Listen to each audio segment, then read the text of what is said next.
Bora lá para mais um de processo de habilitação. O exame de direção aplicado na obtenção da ACC, que é a autorização para conduzir ciclomotor, aquelas cinquentinhas, seguirá os mesmos requisitos técnicos e nos moldes definidos para avaliação dos candidatos à obtenção da categoria B. Quem vai fazer ACC, o exame de direção, vai ser igual quem faz para a categoria B? Não, né, gente? Categoria B é um automóvel, faz baliza, exame no trânsito. Categoria A e a ACC, que não é uma categoria, mas é uma habilitação para conduzir ciclomotor, segue outro rumo. Tá? Então não é isso aqui. Seria categoria C? Piorou, né? Porque aqui já é para caminhão. Qualquer categoria? Olha, qualquer é casca de banana, tá? Quem estuda com a gente sabe que uma casca de banana é 90% de chance dessa alternativa ser falsa. E essa aqui é falsa. Seria, então, correspondente aqui à categoria A? Sim, categoria A. Ou então ACC, que é a autorização para conduzir ciclomotores, são bem similares. É para conduzir veículos de 2 ou 3 rodas, porém, tem uma diferença aí de capacidade, né? A categoria A é para motocicleta propriamente, enquanto o ciclomotor é para aquelas cinquentinhas, que só vai até 50 cilindradas. Essa aqui é a resposta. D de dado. Mais uma sobre sinalização viária.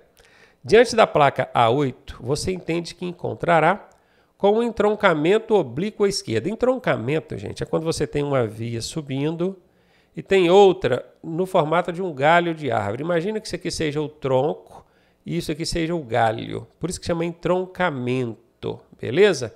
Entroncamento é isso aqui. Eu vou até ligar aqui, ó, para você entender que é esse tipo de junção aqui que forma um entroncamento. Não é o caso, aqui não é entroncamento, né?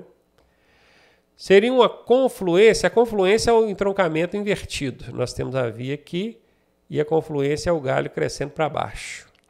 Ok? Então, confluência é isso aqui. Seria uma interseção em T? Fica muito fácil, né? Isso aqui é um T, cara. Olha só, você olha para a figura, você vê um T aqui, ó. Essa é a resposta.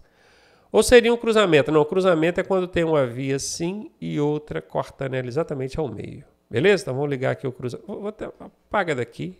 Vamos colocar aqui que é para começar. Só cruzamento é esse aqui. Então, além de você aprender qual é a resposta, você já aprendeu mais 3 aqui. Então preste atenção nas outras alternativas, que é isso que vai fazer você aprender para poder chegar na hora e acertar. Não tenta decorar a resposta de questão não, tá? Processo de habilitação. Representa uma mudança de característica no veículo. Mudança de característica do veículo? O veículo ele tem no seu registro, na sua documentação, algumas características. A cor, o modelo, para que ele serve, se é particular, se é para aluguel.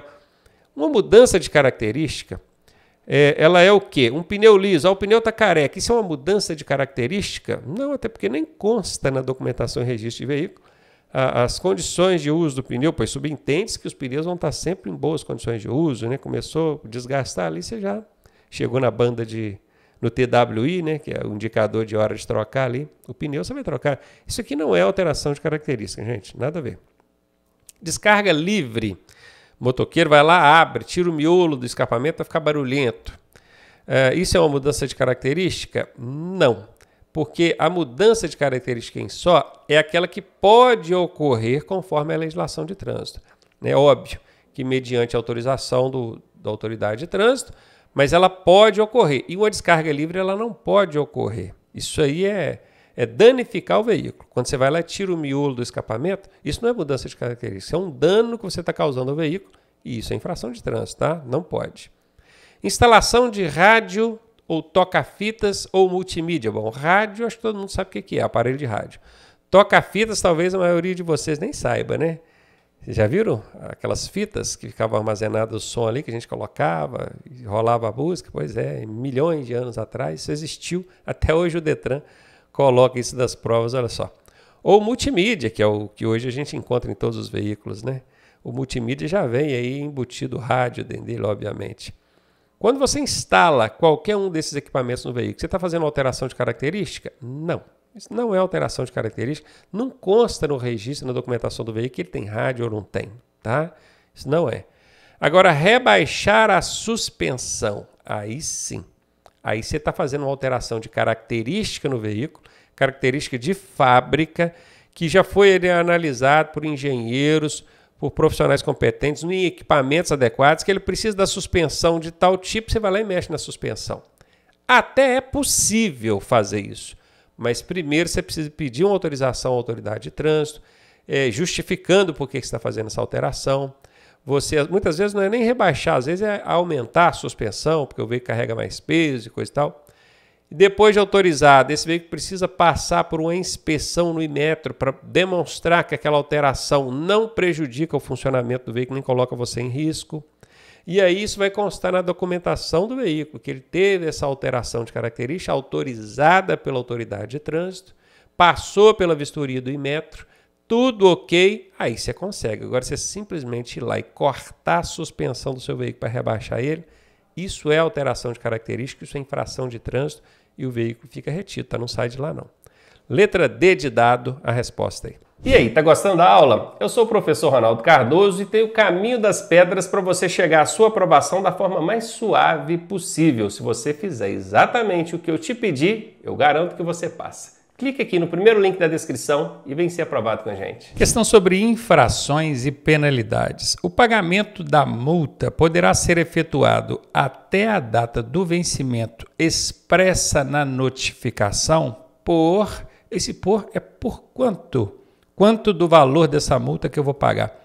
Vencimento expressa na notificação. Notificação é aquele boleto da multa ali, né? Expressa quer dizer que consta lá no boleto. Lá tem uma data de vencimento, não tem? Se você pagar até aquela data, até no dia do vencimento, você vai pagar apenas 80% do valor da multa. Preste atenção. Tem vezes que o Detran inverte essa pergunta. Ao invés dele perguntar quanto que você vai pagar dessa multa, olha, o pagamento poderá ser efetuado até a data do vencimento da expressa notificação por quanto? Quanto que você vai pagar dessa multa? Você vai pagar 80% da multa. Vamos dar um exemplo. Se a multa for R$100, você vai pagar apenas 80% dela, então você vai pagar R$80. Só que o Detran pode inverter e colocar assim, se você pagar até o vencimento, você terá um desconto de quanto? O desconto é de quanto, hein? Me ajuda aqui na matemática. Se você está pagando 80% do valor da multa, qual foi o tamanho do desconto? O desconto foi 20%. Então, presta atenção, porque se na pergunta estiver perguntando o valor do desconto, é 20%. Agora não está falando nada de desconto aqui, só está falando quanto que você vai pagar dessa multa? 80%. E ainda tem uma última coisa que você precisa prestar atenção. Existe uma situação em que, ao invés de pagar 80%, você vai pagar só 60% do valor da multa. Que situação é essa? É quando você paga até o vencimento e abre mão de recorrer. Porque você tem o direito a se defender. Não, não fiz isso não, coisa e tal. Em vez de você ficar se defendendo, recorrendo contra o órgão de trânsito ali, você vai chegar e vai admitir. Não, beleza, eu fiz isso mesmo, não vou recorrer, não vou me defender. Então, por poupar o órgão de trânsito de ter o trabalho de abrir um processo administrativo para julgar esse recurso, ele acaba te dando um desconto a mais. Beleza? Veja que aqui na questão não falou nada de abrir mão de recurso, defesa, nada disso. Só falou, apagou teu vencimento, 80% que você vai pagar, um desconto de 20%. Né? Agora, abriu mão do recurso, reconheceu o que fez, beleza? 60% é o valor que você vai pagar da multa. Nesse caso, o desconto seria de 40%. Questão de primeiros socorros. Ela traz para a gente o seguinte, qual alternativa corresponde a um tipo de sinistro? Tipo de sinistro. Sinistro entenda-se como acidente. Não coberto pelo SPVAT. Veja bem que está dizendo, não coberto. O SPVAT não vai cobrir esse tipo de acidente, esse tipo de sinistro. Professor, o que é SPVAT? Eu conheço DPVAT. DPVAT. Esse que eu conheço. Pois é, o DPVAT foi substituído agora pelo SPVAT. Esse aqui é o nome certo agora. E significa seguro obrigatório para proteção de vítimas de acidentes de trânsito. Beleza? É aquele seguro obrigatório que indeniza as vítimas de acidentes. A gente sabe que qualquer vítima de acidente ou de sinistro causado ali envolvendo veículos automotores registrados no Brasil, o SPVAT vai cobrir. Qualquer vítima, tá? Então imagine uma colisão envolvendo 2 automóveis. Se são automóveis registrados no Brasil, sim. Um deles que seja registrado, não sei nem se é os dois, esse é um veículo lá da Argentina, está circulando no Brasil, colidiu com outro, mas esse outro que está registrado aqui no Brasil, ele tem a cobertura do SPVAT e ele vai cobrir. Aqui está procurando qual que não vai cobrir. Então está fora. Envolvendo um caminhão e uma carroça. Carroça não é veículo automotor, ela não tem SPVAT, mas o caminhão tem. Beleza? Então, como um dos envolvidos aqui tem SPVAT, o SPVAT vai cobrir. Está fora. Entre um ciclista e um automóvel, bicicleta não tem cobertura de SPVAT, mas o automóvel tem. Então, está fora. Atropelamento causado por trem ou metrô. Por incrível que pareça, são veículos, o metrô no caso é elétrico, né? Não é automotor. Mas são veículos que deslocam na terra, veículos de terra. Quando eu falo terra, é não aéreo e nem aquático, ok? No chão. Mas eles não têm cobertura de SPVAT. Se o camarada bobear, for cruzar ali uma linha que chama de... Isso a pé ou de bicicleta, né? Se ele estiver no carro dele ou na moto dele, o carro e a moto têm cobertura de SPVAT. Porque a gente imaginou logo a seguinte situação. O camarada foi transpor a linha do trem ali, o trem veio e colidiu com o carro dele. Mas aí o carro dele tem cobertura. Não é o caso. Aqui, ó, foi um atropelamento. Né? Ou então um ciclista que foi atravessar. Perceba que tanto o pedestre quanto o ciclista não tem cobertura de SPVAT. E esses veículos aqui também não têm. Então, nesse caso, não vai ter cobertura do seguro obrigatório para a proteção de vítimas de acidentes de trânsito. Questões sobre mecânica. Mesmo sabendo ser uma infração de trânsito, muitas pessoas cortam as molas do veículo para deixá-lo mais baixo. É o famoso rebaixei o meu veículo, né? Tá aquele negócio socado no chão, passa até tremendo. Não tem absorção nenhuma no sistema de amortecimento ali. Esse procedimento prejudica diretamente o que, hein? A estabilidade do veículo. Esse lance aqui de estabilidade, esse termo estabilidade, está relacionado ao equilíbrio do veículo nas curvas, para você conseguir chegar ali e fazer uma boa curva. Há quem diga até que o veículo rebaixado dá melhor estabilidade para curvar. Não concordo, tá? Apesar de passar essa sensação, tudo que você altera no sistema original de suspensão do veículo só tende a prejudicar. Não é um engenheiro que chegou lá, estudou a vida toda e mostrou que precisa ser desse jeito, aí não é você que vai chegar aqui e vai falar, não, é assim mesmo. Né? O engenheiro não sabe de nada. Então não dá, né, gente? Prejudica, sim, diretamente a estabilidade do veículo. Pode ser essa a resposta. Prejudica o desempenho das lonas. Esse lonas aqui ficou muito vago, né? Porque quando a gente fala de um veículo, você tem lona ali para cobrir a carga, tem outros tipos de lonas aí num veículo. Esse lonas aqui certamente está se referindo às lonas do sistema de freios, tá? E cortar as molas do veículo não tem interferência direta com o desempenho das lonas do veículo. Pode até ser que indiretamente force mais os freios, coisa e tal, mas interferência direta não tem não. Muito menos em relação às peças móveis do motor, né? Que as peças estão trabalhando lá dentro do motor. Não tem interferência. Também sobre a vida útil do disco de fricção. Esse disco de fricção certamente também é relacionado aí ao sistema ali de embreagem, provavelmente. Também não tem relação direta. Sim, prejudica diretamente a estabilidade do veículo. Na hora de uma freada, na hora de fazer uma curva, aí é complicado. Além de ser infração, tá, gente? Pegou você andando com o veículo rebaixado, a infração de trânsito, alteração de característica não autorizada. Além da multa, você vai ter o seu veículo retido aí. Questão de mecânica. O conversor catalítico. Eita, conversor catalítico. O que é isso, professor? É esse bacana aqui, ó. É o catalisador. Ele fica lá no escapamento do veículo. Ele faz o quê, hein? Ele é um acelerador de moléculas binárias opostas aos gases de escapamento. Que isso, gente? Vocês lembram de ter estudado isso alguma vez aí no curso na autoescola? Acelerador de moléculas binárias. Que é isso? Eu nunca vi.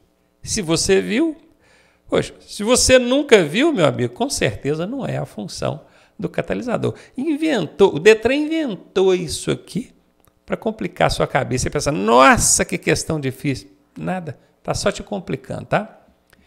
Ele é um filtro dos gases do escapamento que separa o vapor dos gases? Não, o catalisador não é um filtro, tá?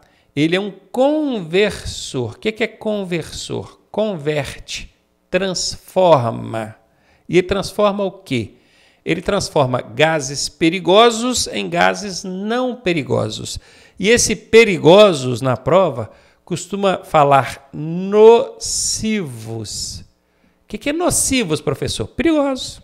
É só porque o Detran quer falar difícil para te complicar. Então, sei lá, o catalisador transforma ou converte gases nocivos em gases não nocivos. Beleza? Ele não é um filtro, ele é um conversor, um transformador de gases. Então, aqui está fora. Transformador. Aí, ó, tá melhorando, hein? Para tornar os gases tóxicos em mais nocivos. Mais nocivo quer dizer mais perigoso. Pô, o gás já é perigoso, que ele é tóxico.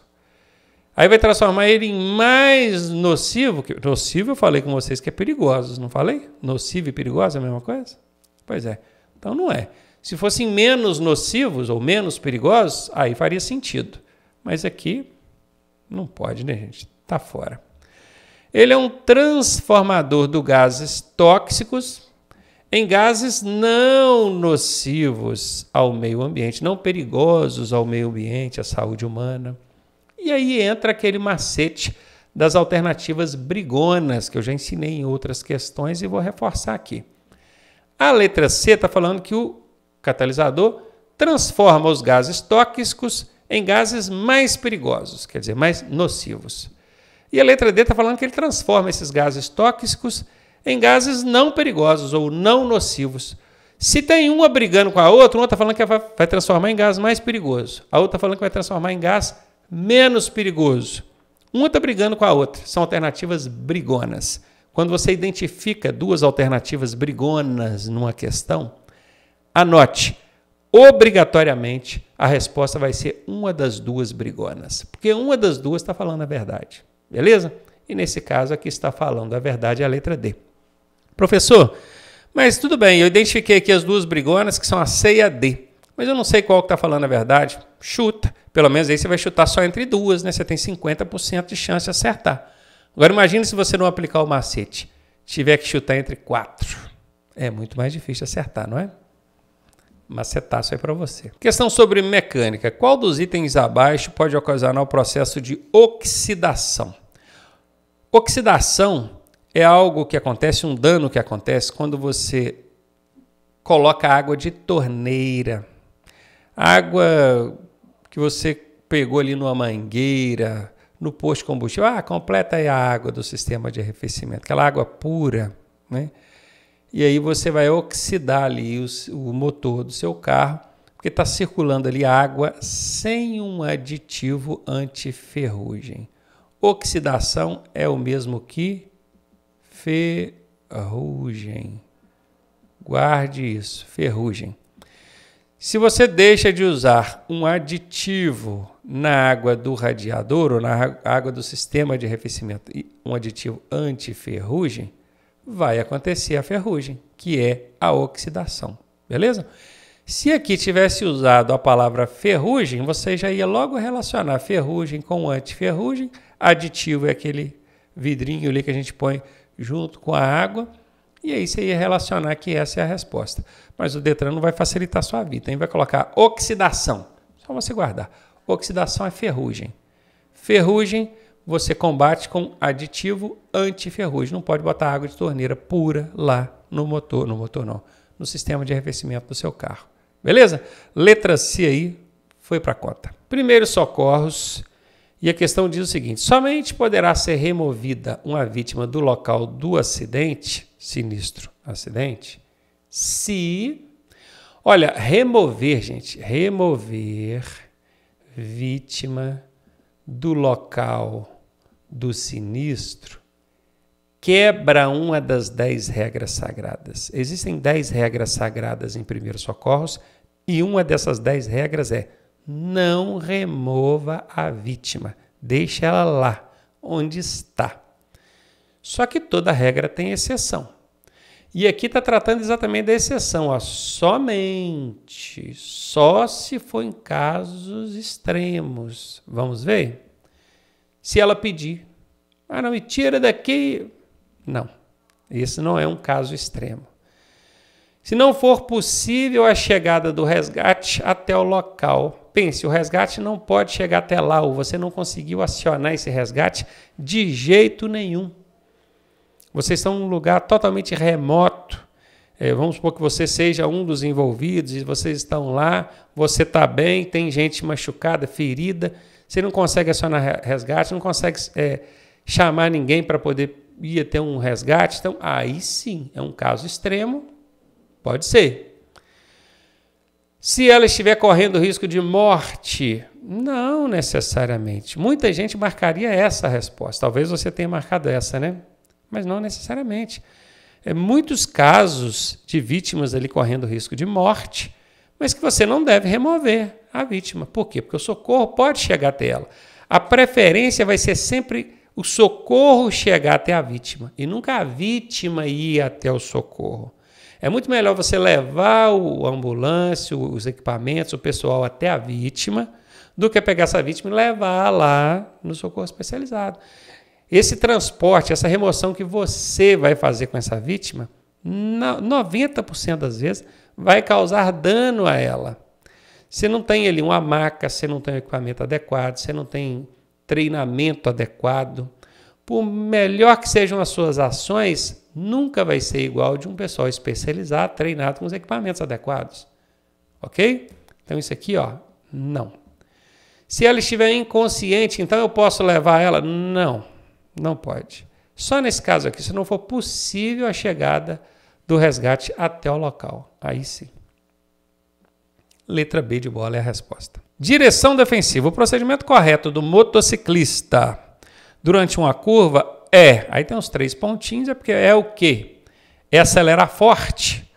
Olha, ele acelerar dentro da curva, gradativamente ou de forma moderada, é até bom. Agora, forte não, né? Mas você está caçando confusão. Você entrar numa curva e acelerar forte dentro da curva. Não, né, gente? Não faz sentido. Reduzir a velocidade antes da curva, que está falando durante. Durante a curva, não. Antes da curva, reduz a velocidade. Utilizando a embreagem, vou puxar a embreagem. Onde é que a gente usa a embreagem para reduzir a velocidade? A gente usa para reduzir a marcha. Nada a ver isso aqui, né? Manter a aceleração constante. Opa, entrei ali naquela velocidade, mantenho ela. Não utilizando a embreagem. Agora faz sentido. Falando para não usar a embreagem. Aqui está ok. Aqui também está ok. Certamente vai ser essa a resposta. Frear bruscamente para diminuir a velocidade. Dentro da curva você vai frear bruscamente? À toa? Você está louco. Essa aqui é aquela absurda, né? Que a gente já chega eliminando. Letra C é a resposta.